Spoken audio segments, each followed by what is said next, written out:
하나님의 말씀 보겠습니다. 하나님의 말씀은 민수기 31장 1절부터 12절까지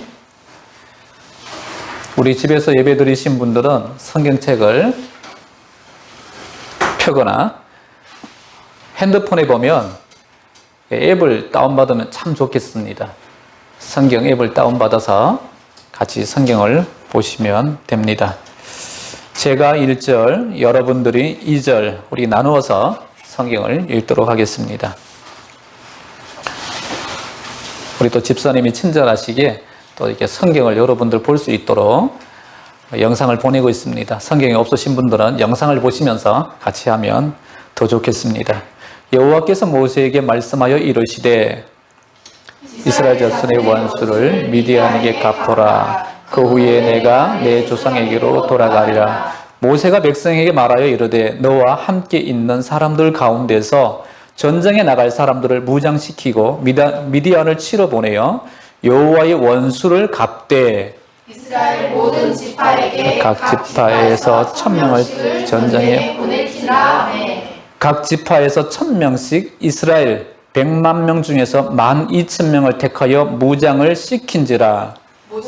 각 지파에 1000명씩 싸움에 보내되 제사장 엘르아사의 아들 비느하스에게 성소의 기구와 신혼아빠를 들려서 그들과 함께 그들이 여호와께서 모세에게 명령하신 대로 미디안을 쳐서 남자를 다 죽였고 그 죽인 자 외에 미디안의 5왕을 죽였으니 미디안의 왕들은 에리와 레겜과 수루와 후루와 레바며 또 보올의 아들 발람을 칼로 죽였더라. 이스라엘 자손이 미디안의 부녀들과 그들의 아들들을 사로잡아 그들의 가축과 양떼와 재물을 다 탈취하고 그들이 거처하는 성읍과 촌락을 다 같이 합니다. 탈취한 것, 노력한 것, 사람과 짐승을 다 빼앗으느니라.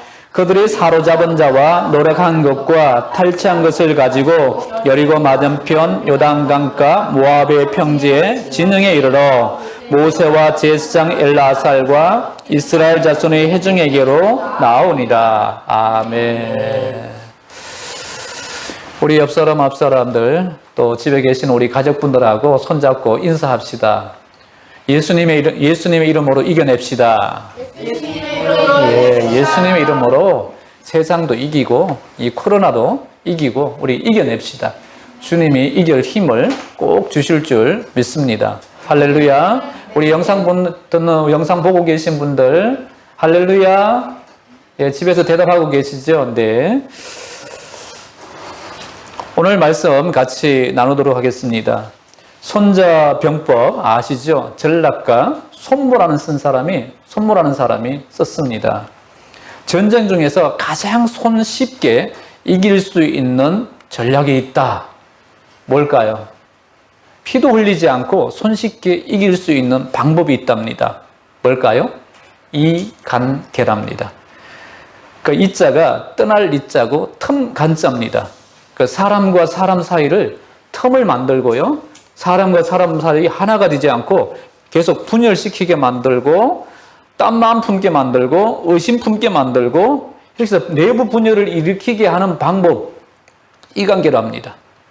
이관계를 사용하면 그냥 내부 안에서 그냥 이렇게 무너진다고 합니다.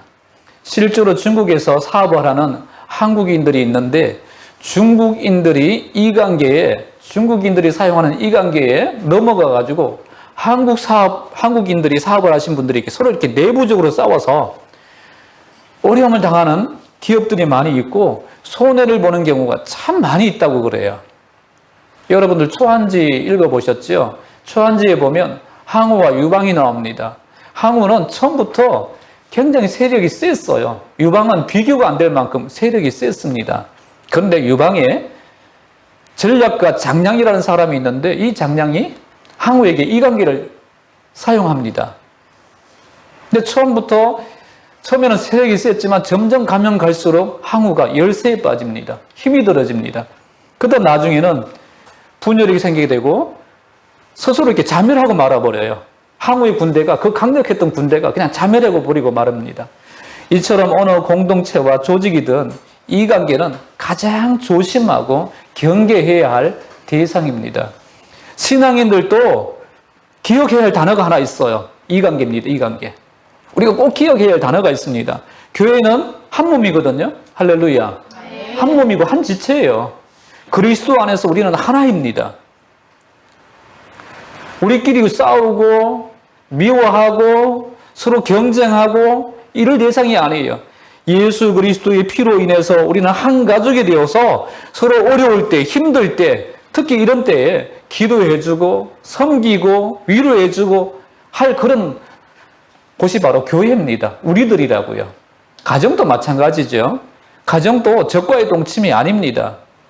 서로 가족끼리 위해주고 사랑해주고 이해해줘야 할 그런 공동체라는 겁니다.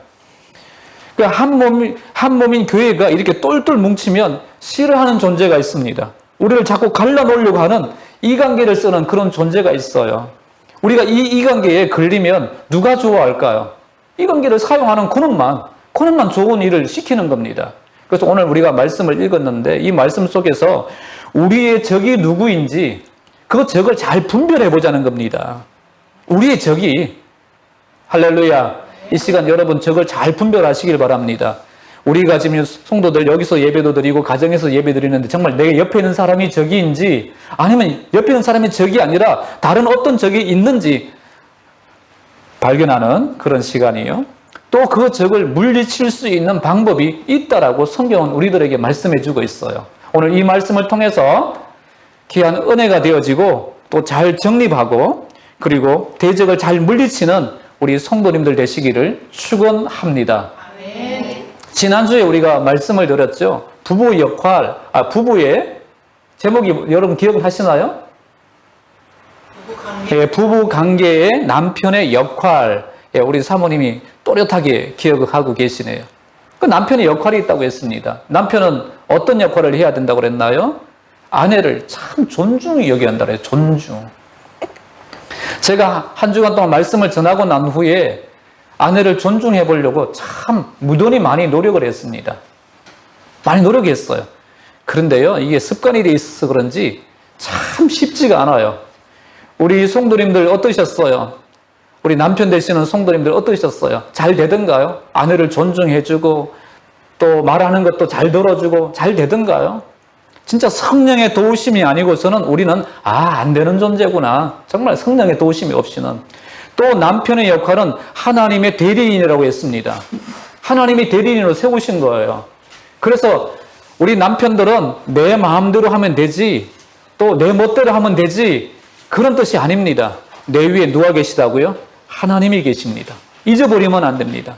그래서 오늘은 우리가 오늘 우리가 읽은 이 부분은 이제 민수기 마지막 부분이에요.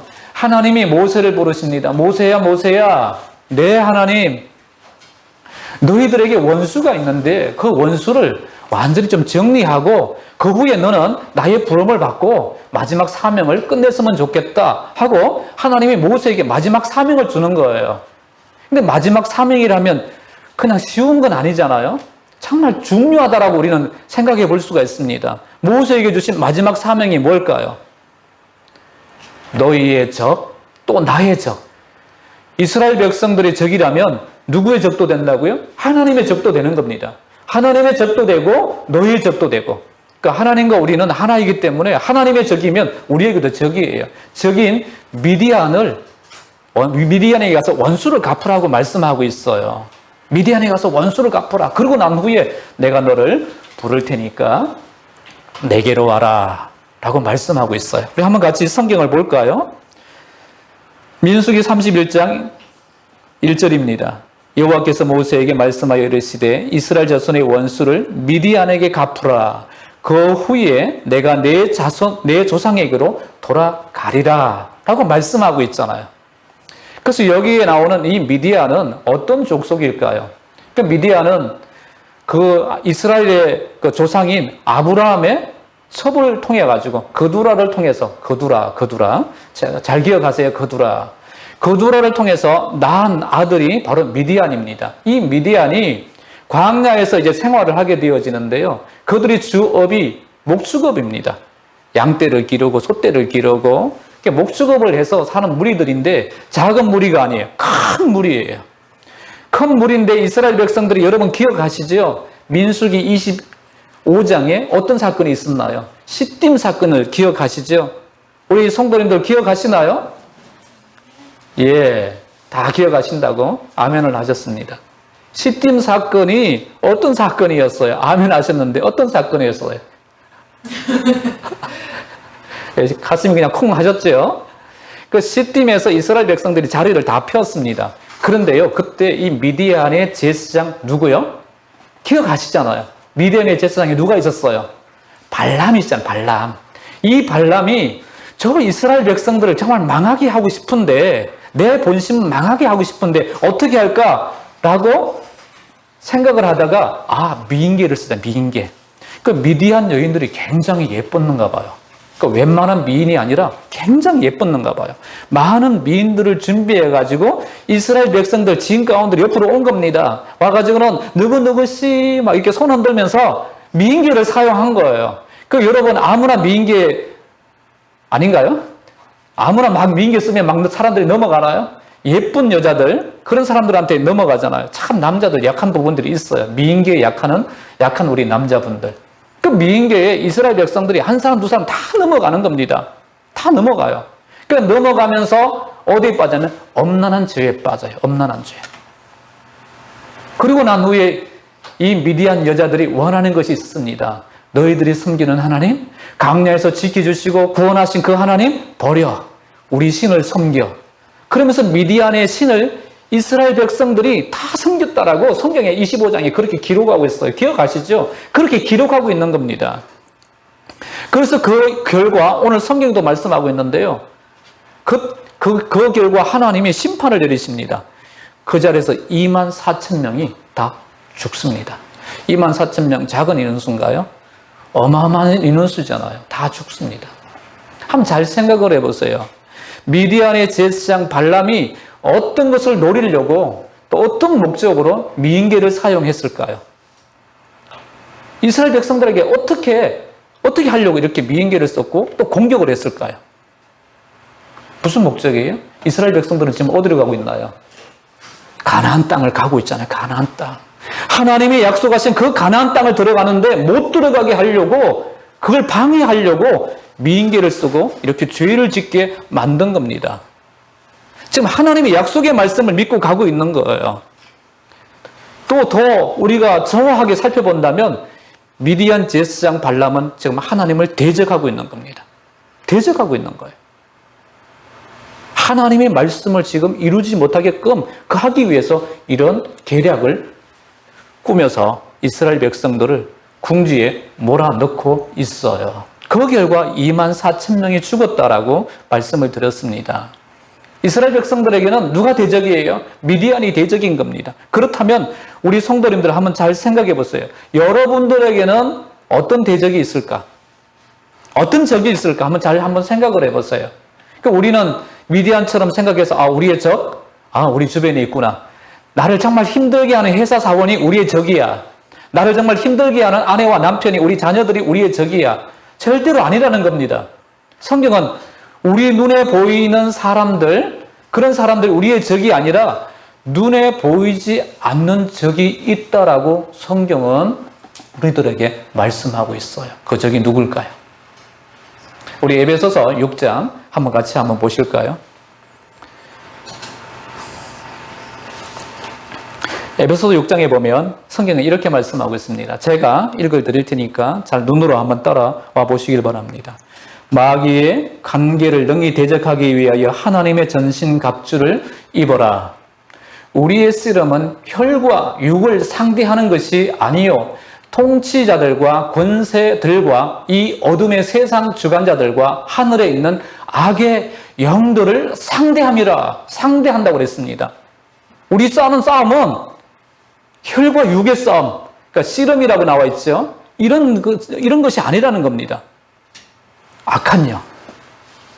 그 악한 영의 대장이 있는데 사단이라고 하기도 하고 마귀라고 하는 그 존재와 우리는 싸움을 싸우고 있다. 우리의 진짜 싸움은 악한 영들과의 싸움이다. 그 사단 마귀는 어떤 존재예요?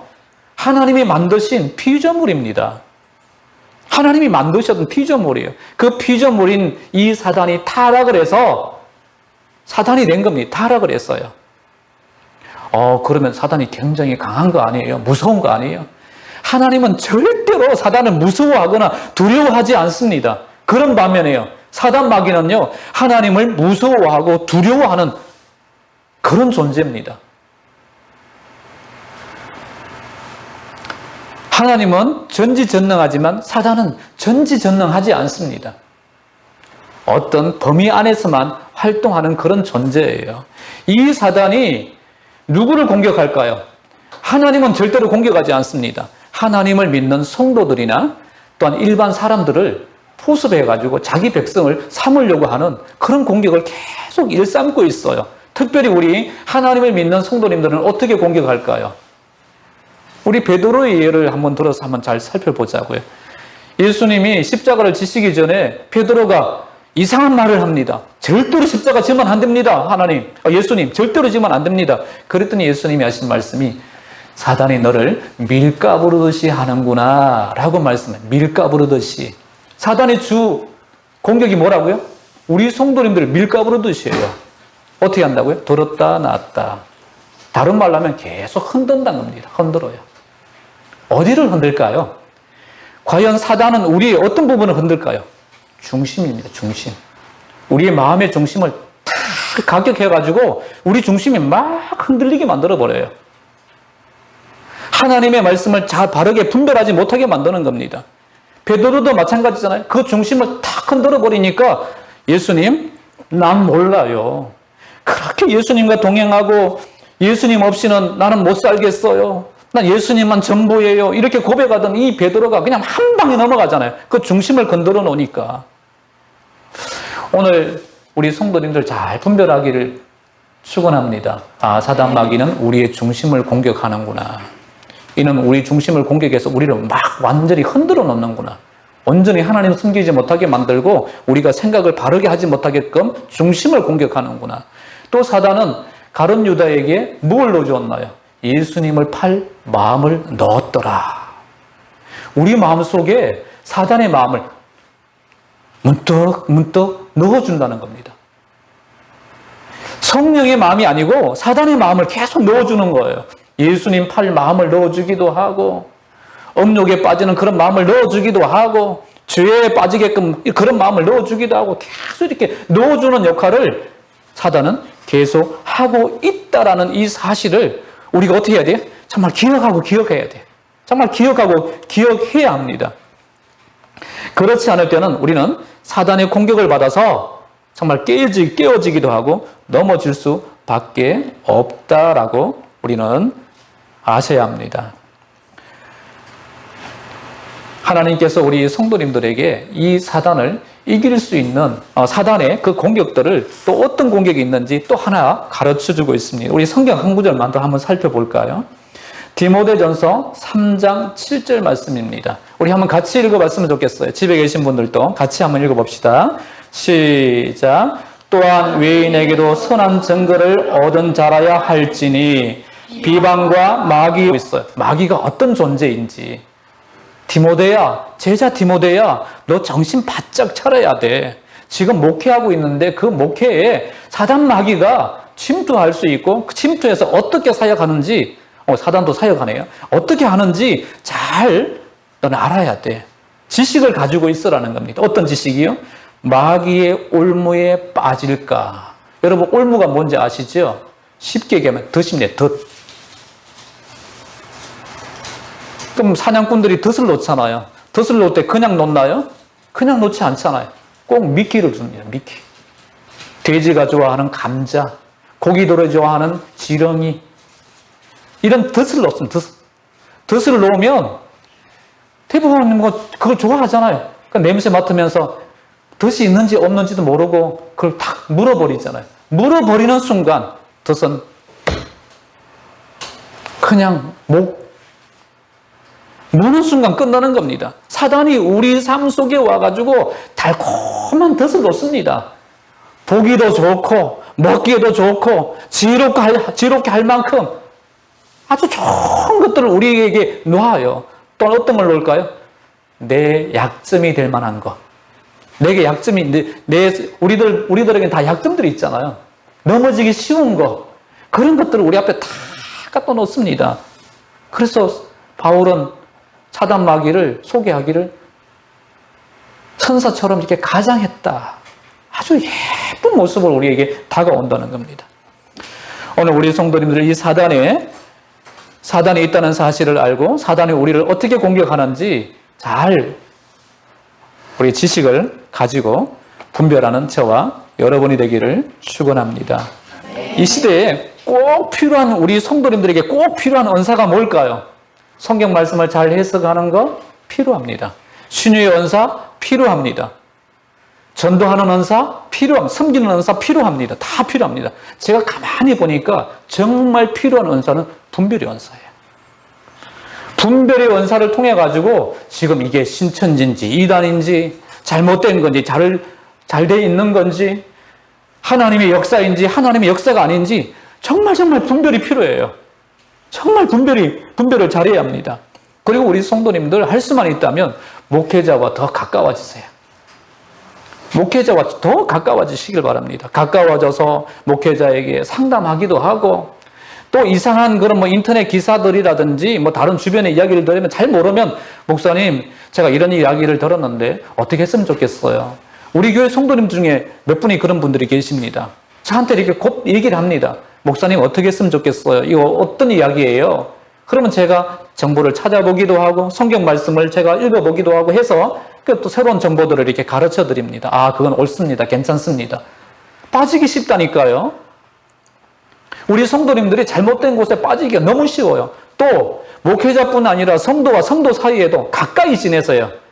저분이 기도 많이 하신 분이면 기도 요청도 많이 하고 말씀을 많이 하면 또 말씀도 같이 나누기도 하고 은혜도 나누기도 하고 성도끼리 더 가까워지는 게 참 좋아요. 할렐루야. 정말 좋습니다.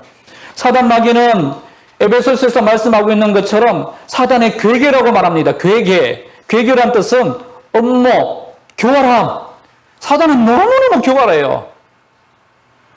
교활해도 웬만한 교활함이 아니라 엄청 교활해요. 우리보다 수십 단 정도가 아니라 정말 수천 단 되는 그런 교활함 가지고 우리에게 다가오는 겁니다. 어떻게 이길 수 있겠어요? 여러분 어떻게 이길 수 있겠어요? 오늘 성경이 우리에게 말씀해 주고 있습니다. 하나님은 미디안과 싸우는데 특이한 방법으로 미디안과 싸우라고 말씀하고 있습니다. 모세가 이스라엘 백성들에게 선포합니다. 너희들 이제 전쟁에 나갈 텐데 이스라엘 백성들은 20세 이상의 군인들이 몇 만인가요? 몇 만이라고 그랬어요? 민수기 말씀을 들었잖아요. 몇 만이라고 그랬어요? 30만? 여기 퀴즈를 내겠습니다. 우리 영상 보고 있는 분들도 한번 맞춰보세요. 30만, 50만, 60만. 몇 만인가요? 자, 1번, 2번, 3번. 예, 30만이 아니고 60만이잖아요. 60만. 60만의 대군대를 가지고 있습니다. 그 미디안 정도 함락하려면 60만 명 딱 가가지고 그냥 싹 썰어버리고 막 그러면 얼마나 멋있고 좋아요. 그냥 구름대처럼 확 덮어버리면, 광야를 덮어버리면 얼마나 좋아요. 근데 하나님이 뭐라고 말씀하시냐면 각 지파별로 1000명씩만 징집을 하랍니다. 1000명이 1000명. 그럼 총 몇 명이에요? 예, 12,000명. 정예부대를 구성해서 그리고는 미디안을 가서 쳐서 멸하라 라고 말씀하고 있습니다. 왜 정예병일까요? 오늘 이 뜻에 징집을 하고 있는 이 속에 또 귀한 메시지가 있습니다. 온전히 하나님을 따르고 영적 전투에 온 마음과 자기 목숨까지 나는 하나님의 싸움, 여호와의 싸움에 내가 나아가겠습니다. 이런 사람. 그 영적 전쟁에서 우리가 적과 싸우는데 마음가짐이 참 중요해요. 사단 마귀 나 때리면 어떡하지? 내가 괜히 공격했다가 피해보면 어떡하지? 이런 마음을 가지고 영적 전도하면 안 된다는 겁니다. 어떤 마음이요? 이건 여호와의 전쟁이야. 하나님이 우리와 함께 하시지.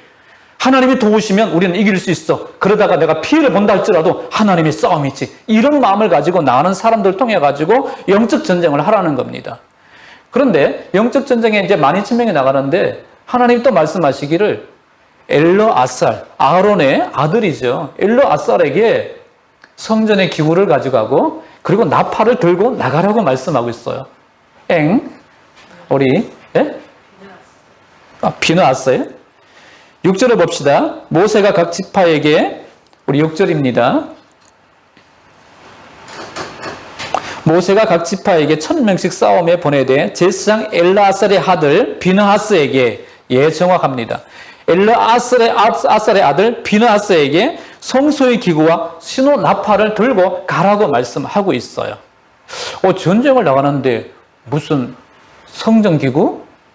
또 전쟁을 나가는데 나팔? 도움이 될까? 나팔을 집어 던져서 적장을 물리친다? 또 성전 기구를 사용해가지고 성전 기구에서 빛이 나가나?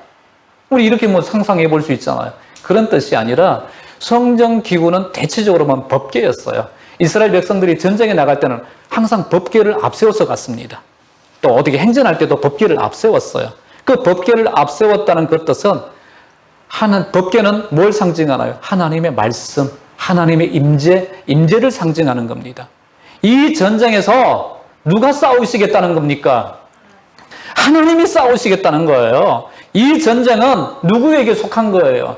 하나님께 속해 있는 것이니까 하나님이 대장이 되어서 전쟁에서 앞서서 나가서 싸우시겠다는 겁니다. 그러면 나머지 12,000명들은요. 뒤에 따라오면서 전리품 그거 취해. 나머지 있는 사람들 이렇게 하면서 따라오라는 겁니다. 그 결과 이 전쟁에서 어마어마하게 승리를 거두게 되어집니다. 사랑하는 우리 성도 여러분, 우리가 가정에서도 영적 전투를 하고 있고 또 교회에 와서 직장에서도 영적 전투를 합니다. 사단 마귀와 싸운단 말이에요. 그럴 때에 우리의 대장이 예수 그리스도라는 이 사실을 꼭 확신을 가지고 믿기를 축원합니다. 예수 그리스도가 우리의 대장이에요. 그 대장이신 예수 그리스도가 앞서 가시면서 우리와 싸우시는 겁니다. 우리가 찬송 부르고 기도하고 말씀을 듣고 이렇게 나아가면 예수님이 앞서서 가시는 겁니다. 예수님 뒤에서 계시면서 그래 공격 앞으로 가라 이렇게 하지 않고 주님은 항상 앞서 계셔요. 우리가 찬송도 많이 부르잖아요. 십자가 군병되어서 예수님이 대장 되신다고요.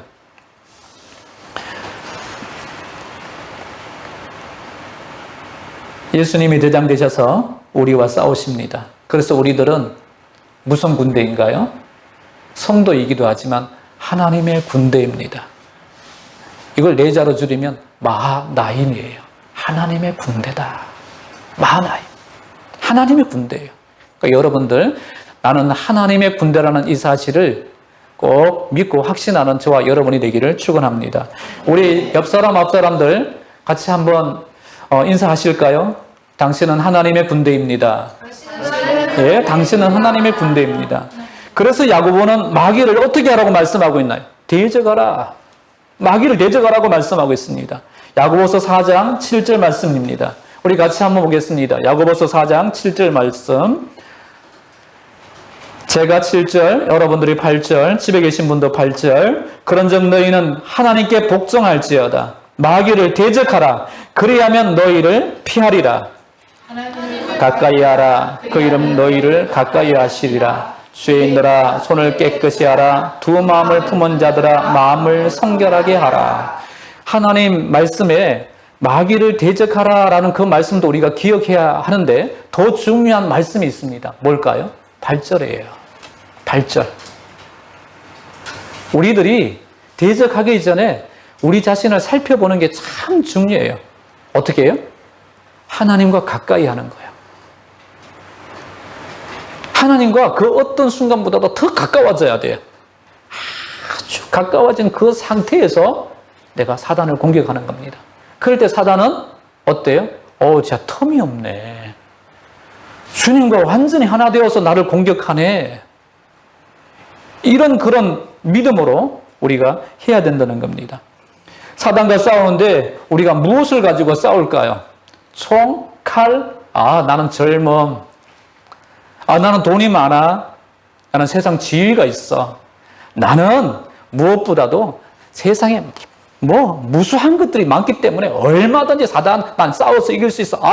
나는 얼마나 내가 의지가 강하고 그리고 내가 센데 다른 사람들이 내가 눈을 한번 딱 째려보면 그냥 눈 깔아버리고 내가 얼마나 센 사람인데 사단마귀 야, 가! 이러면 가는 정도야.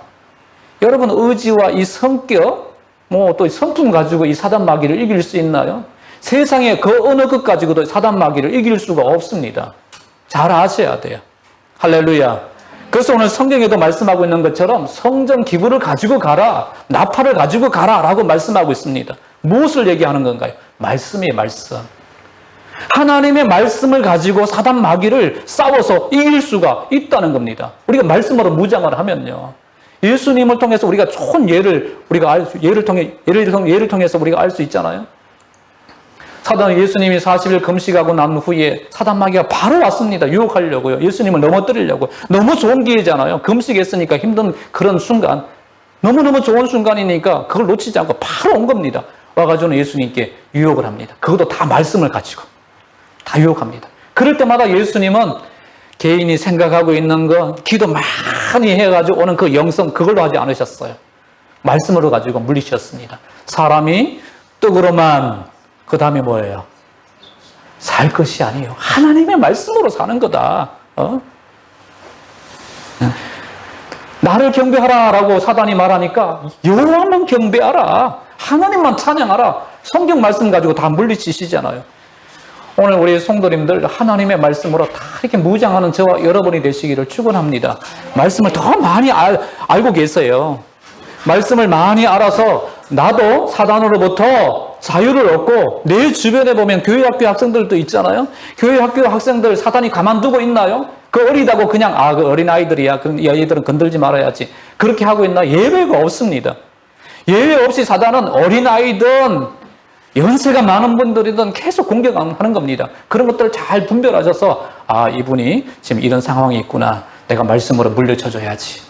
그 말씀으로 물려쳐주고 대적해주고 그런 일들을 우리 성도님들이 함께 같이 하는 겁니다. 또한 우리들에게 또 가장 좋은 무기가 또 하나 더 있습니다. 뭘까요? 예수님의 보혈입니다. 예수님의 피. 예수님이 십자가에서 못 박히실 때에 피를 다 쏟으셨어요. 쏟으시고 다시 예수님은 부활하셨습니다. 그 피는 이제 죽어있는 피가 아니라 부활하셨기 때문에 살아계신 피예요. 승리하신 피입니다. 사단 마귀의 그 골수를 딱 쪼개고 승리하신 그 피가 예수 그리스도의 피란 말이에요. 그 예수 그리스도의 그 피를 가지고 사단 마귀를 공격하면 마귀는 꼼짝을 못합니다. 어떤 이유를 대지를 못합니다. 이 사례는 수만 가지, 기독교 역사상 수만 가지의 사례들이 많이 있습니다. 보혈의 능력을 선포했더니, 보혈의 능력으로 기도했더니, 보혈의 능력으로 우리 아이들을 위해서 기도했더니, 선포했더니, 직장에 선포했더니, 가정에 선포했더니, 교회에 선포했더니 하나님의 놀라운 역사가 나타나더라. 할렐루야. 네. 이 역사가 보혈의 능력 안에 있습니다. 이 사실을 믿고 여러분들이 보혈의 능력을 선포하시기를 축원합니다. 우리 성도님들이 하나님의 말씀이나 그 능력을 의지하지 않고 사단 마귀를 공격하면 백전백패입니다. 그러나 어린아이가 예수님의 말씀과 예수님의 보혈을 의지해서 선포하고 마귀를 대적하면 어떻게 될까요? 백전백승이라는 이 사실이에요. 어떤 말씀인지 어떤 비유인지 아시겠죠? 그렇습니다. 어떤 자매가 고백을 했습니다. 저는 밤마다 매일 악몽을 꿉니다. 때로는 가위에 눌리기도 하고 또 어떤 때는 요만한 배관을 꿈을 꾼답니다. 요만한 배관이에요. 사람 하나만 빠져나갈 수 있는 요만한 배관. 그 배관인데 이상하리만큼 밤새 내내 그걸 빠져나가려고 계속 악몽을 꾼대요. 그러다가 날이 새기도 하고 너무 힘든 겁니다. 이런 생활이. 그래서 무엇이 내게 문제인가? 왜 이렇게 힘든가? 그래서 목사님에게 상담을 한 겁니다. 상담을 했더니 목사님이 우리 자매 많이 힘들었겠네. 이제부터는 그런 꿈을 꾸면 꿈 중에서 이렇게 한번 해봐. 예수님의 보혈로 선포하노니 사단아 떠나가라. 이것은 현실이 아니라 이건 꿈일 뿐이야. 사단 마귀가 나를 두렵게 하고 힘들게 하고 잠을 제대로 못 자게 하는 그런 꿈일 뿐이야. 예수 이름으로 선포하노니 떠나가라. 이렇게 가르쳐 주었습니다. 그 후에 그 자매가 어떻게 되었을까요? 그 후에 그 자매가 꿈에 이게 생각이 난 겁니다. 목사님의 말씀이 생각난 겁니다. 그러고는 선포를 했대요. 그 후부터 완전한 자유함을 얻게 되었답니다. 또 다시 그런 생각이 나면 예수님의 보혈을 또 선포했다고 합니다. 완전한 자유함을 얻었다고 그래요. 우리 자녀들 영적으로 많이 시달리는 그런 자녀들 많이 있습니다. 사단 마귀가 우리 자녀들 그냥 내버려 둘까요? 그냥 내버려 두지 않습니다. 우리 아내 남편 그대로 내버려 두지 않습니다. 곱게 두지 않는다고요. 공격한다고요. 누가 지켜야 할까요? 우리 부모님들이 지켜드려야 합니다. 남편이 아내가 서로가 지켜줘야 돼요. 할렐루야. 사단이 요즘에 가정을 참 많이 공격하는 것 같아요. 가정들을. 가정은 이 사회의 기초입니다. 기초가 되어진 이 가정을 한번 탁 건드려서 넘어뜨리면요, 그 여파는 어마어마하게 이 사회에 퍼지는 겁니다. 그냥 사회가 무너질 수 있어요. 가정이 무너지면 이 사회가 무너질 수 있어요. 그런 반면에 하나님은 계속 남편들의 리더십을 세우고 성도들의 리더십을 세우고 또 그 가정에 기도하는 사람들을 세워가지고 그 가정을 세우려고 계속 일을 하고 계십니다. 저는 이번에 영상 예배를 드리면서 많이 걱정을 했어요. 들려오지는 그런 피드백 때문에요.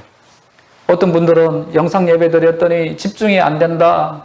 교회 가면 힘차게 찬송을 하려는데 집에서 있으니 옆집에서 혹시 들을까? 또 혼자서 예배 드리니까 뭐 기운도 안 나기도 하고 뭐 여러 가지 어렵기도 하고 핸드폰으로 보니까 답답하기도 하고 그래서 제가 핸드폰 보지 말고 TV를 보세요 라고 말씀을 드렸더니 방법을 몰라요. 방법을. 그래서 예배를 드릴 때는 너무 힘들다고 이렇게 얘기를 하는 겁니다. 그래서 어떻게 하나. 다 오시라고 그러면 또 나라에서 뭐 순찰하신 분들이 나온다 그러는데 이거 어떻게 하나. 고민하다가 이런 생각이 들었습니다. 하나님 앞에 예배 드리는 건 가장 중요한 건 신령과 진정의 예배다. 말씀이 생각났어요. 하나님 앞에 드리는 건 신령과 진정이다. 가정에서 소리를 못 친다든지, 찬양을 부를 때 크게 못 부른다든지, 혼자 드리는데 좀 이렇게 뭐 시너지 효과가 없다든지, 뭐 여러 가지 있을 수 있잖아요. 그러나 그 순간 뭐 하면 된다고요? 신령과 진정으로 하나님 앞에 예배를 드리면 그 예배를 하나님이 찾으시기도 하시고 그 예배를 받으신다는 겁니다. 할렐루야. 내 목소리가 크든 악기를 가지고 예배를 드리든 이거하고는 상관없이요. 그 순간 내가 신령과 진정으로 예배하면 하나님은 그렇게 기뻐하신대요. 우리가 이렇게 신령과 진정으로 예배를 드리면 하나님은 어떻게 하시나요? 그 예배를 받으시고 그 예배 중에서 사단 마귀는 어떻게 하나요? 물러가는 겁니다. 물러가는 거예요. 그래서 제가 가정 예배가 이렇게 중요하구나. 정말 너무 중요하구나. 집에서 예배하고 있는 우리 성도님들 평상시에 가정 예배 못했잖아요. 이런 기회를 통해서 오손도손 앉아가지고 가정 예배도 드리시고 가정 예배 끝나면 끝났어 빨리 밥 가져와 밥 먹자 이러지 마시고 앉아가지고 오늘 목사님 설교가 이랬는데 나는 이런 은혜 받았거든. 너는 어떤 은혜 받았니? 여보 당신은 어떤 은혜 받았어요? 나는 이런 은혜 받았어요. 내 속에서 나는 이런 게 있었는데 이렇게 됐어요. 난 남편의 리더십이 없었는데 이제부터 남편 리더십을 가질래요. 누가 먼저 하시자고요? 가정의 남편 되신 분들 오늘 시작해 보시기를 축원합니다. 할렐루야. 해보세요 한번. 남편의 리더십. 남편들 여러분 일어나시길 바랍니다. 일어나서 우리 가족들 떨어진 그 신앙을 한번 쫙 다시 한번 세워보세요. 세워지면 가정이 회복될 뿐만 아니라 사단 마귀는 어떻게 가정에 공격할 수 있겠어요? 전혀 공격할 수 없다는 것입니다. 마지막입니다. 이스라엘 백성들이 전쟁에서 참여해서 전리품을 가지고 이제 막 돌아왔습니다. 모세도 나갔습니다. 그 분위기가 어떻겠어요? 완전히 지금 흥분되어지고 들떠있는 상황입니다. 어마어마한 전리품을 가지고 왔으니까. 근데 그 순간 모세가 대노합니다. 화를 내요. 크게 화를 냅니다. 백부장들아, 천부장들아, 너희들 왜 이렇게 했어? 뭘요? 남자아이들 왜 살려뒀어? 그리고 남자와 잠을 잔 저 여자들 왜 살려뒀어? 다 죽여버려야지. 잔인하지 않아요? 그래도 전쟁에 참여했던 사람들은 뭐 인도적인 차원으로 어린아이들, 남자아이들 불쌍하지 않아? 여자아이들 불쌍하는데 살려줘야지. 뭐 이런 마음을 가지고 데려왔단 말이에요. 그런데 모세는 다 죽이라고 합니다. 왜 다 죽이라고 했을까요? 미디안 족속을 이어갈 수 있는 사람들이 누군가요? 남자들이잖아요. 남자들. 그리고 미디안 남자와 잠을 잔 그 여자들은 누굴 낳을 수 있나요? 또 후손들을 낳을 수 있잖아요. 모세와 하나님은 이스라엘 백성들을 위협할 수 있고 복수할 수 있고 하나님의 길을 방해하는 그 모든 것들을 어떻게 하라고요? 여지를 남기지 말고 완전히 멸하는 겁니다. 여지를 남기지 말고 완전히 멸하래요. 그 여지란 뜻은 틈입니다. 틈. 조그만 것, 작은 것, 이런 걸 전혀 남기지 말고 완전히 멸하는 겁니다. 여기서 우리들에게 주신 메시지가 있어요. 강력한 메시지가 있어요. 어떤 걸까요? 영적 전투에서 여지를 남기지 마라. 할렐루야. 영적 전투에 들어갔다면 지금 여러분 가정이 영적 전투에 들어가고 우리 교회가 영적 전투에 들어가고 가정에서 또 직장에서 영적 전투에 들어갔다면 여지를 남기면 안 됩니다. 그 여지를 남겨두면요 다시 큰 불이 되어집니다. 이 내용들을 어떻게 하면 잘 설명할 수 있을까? 비유로 이렇게 좀 풀 수 있을까? 고민하고 있는데 우리 지혜자매님이 저한테 전화가 온 겁니다. 목사님, 수락산이 불났다면서요. 여러분 기억하시나요? 수락산이 불난 거? 불났다면서요. 어떻게 알았어요? 뉴스 보고 다 알았어요. 맞아. 근데 우리 지혜자매님이 하는 말이 지금 시간은 지금 뉴스 봤는데 잔불까지 다 껐대요. 잔불까지 다 껐대요. 그 말이 저한테 복음이었습니다. 아, 잔불. 그 잔불을 그냥 내두면 어떻게 되는 건가요? 그 잔불을 우습게 내두면 다시 그게 불이 붙어지 큰 불이 되거든요. 작은 불. 아, 그렇구나. 영적 전투에서 잔불을 남겨두면 이게 다시 큰 불이 되어가지고 나를 삼키기도 하고 나를 어렵게 하기도 하고 큰 문제가 되기도 하고 그렇구나. 잔불을 없애버리자. 잔불을. 하나님은 우리들에게 잔불을 없애라고 말씀하고 있어요. 바울도 똑같이 하나님의 말씀을 전가하고 있는데 데살로니가전서 5장 22절에 악은 뭐 하라고요? 모양. 작은 점이라도 없애버리래요. 죄는 모양이라도 없애버리는 겁니다. 죄가 될 만한 거 없애버리는 겁니다. 내 앞에 안 두는 거예요. 그것뿐인가요? 에베소서 4장 27절에는 마귀에게 틈을 주지 마라. 틈은 이런 걸 보고 틈이라고 얘기하지 않잖아요. 작은 걸 두지 마라 라고 말씀하고 있습니다. 솔로몬도 마찬가지. 구약 당시에 솔로몬도 이것을 깨달았는가 봐요. 포도원을 흐는 작은 여우를 잡아라. 그 작은 여우는 어디로 들었냐면 포도원에 울타리 있잖아요. 울타리를 요만큼 이렇게 뚫고 들어오는 겁니다. 뚫고 들어와가지고는 포도원을 다 망치는 거예요. 작은 거. 오늘 저와 여러분들 특히 죄나 악이나 하나 또 사단 마귀의 공격에서 작은 것을 조심해야 하는 저와 여러분이 되기를 축원합니다. 사람들은 큰 돌부리는 잘 안 넘어지거든요. 어디에 넘어져요? 요것쯤. 등산하다가 그냥 돌 정도? 요것쯤 할 때 그냥 탁 끌려가도 넘어져가지고는 그냥 코 깨지고 머리 깨지고 큰일을 하는 겁니다. 우리가 사단의 공격들은 경계를 놓치면 안 돼요. 항상 경계하는 자세, 그 자세가 굉장히 중요합니다. 우리 한번 생각해 보시자고요. 내 생활 속에서 잔불이 될 만한 건 내가 놓아두고 있지 않는지. 잔불. 신앙생활을 하는데 나를 방해하고 또 큰 불이 일어나게끔 하는 그런 죄악의 모습은 내게 없는지 잘 살펴보세요. 한 가지 이야기만 하고 마치도록 하겠습니다. 여러분 여리고성 전투를 아실 겁니다. 하나님은 이스라엘 백성들에게 이렇게 말씀합니다. 여리고성을 7일간 돌아라. 하루에 한 바퀴 돌고 7일째는 7바퀴를 돌으라고 말씀합니다. 돌고 난 다음에 여호수아가 같이 함성 이렇게 외치면 된다고 합니다. 그래서 7일째까지 다 돌았어요. 여호수아가 외치라고 합니다. 힘차게 외칩니다. 힘차게 외쳤는데 얼마나 놀라운 하나님의 기적이 나타나는지 그 튼튼하던 성, 고고학자들이 연구를 해보니까 그 성은 쉽게 무너질 수 없는 그런 성이 이중벽 성이랍니다. 이중벽이에요. 웬만해서 안 넘어지는 거랍니다. 근데 그 성이 그냥 와르르르 이렇게 와르르 무너졌잖아요. 그 하나님의 기적이라고 볼 수 있죠. 근데 우리가 주목해야 할 한 구절이 있어요. 한 구절이 있습니다. 우리 한번 같이 찾아보겠습니다. 여호수아 6장 10절입니다. 여호수아 6장 10절. 우리 성도님들도 같이 한번 여호수아 6장 10절 한번 같이 봅시다. 같이 한번 읽어보실까요? 마지막입니다. 우리 마지막 집중해서 한번 같이 보겠습니다. 시작. 여호수아가 백성에게 명령하여 이르되 너희는 외치지 말며 너희 음성을 들지 말며 너희 입에서 아무 말도 내지 말라. 그리하다가 내가 너희에게 명령하여 외치라는 날에 외칠지니라. 이게 아주 중요한 구절이에요. 하나님이 뭐라고 말씀하시나요? 한마음 가져라, 한마음. 많은 군인들이 또 백성들이 돌고 있으니까 이 생각할 수 있잖아요.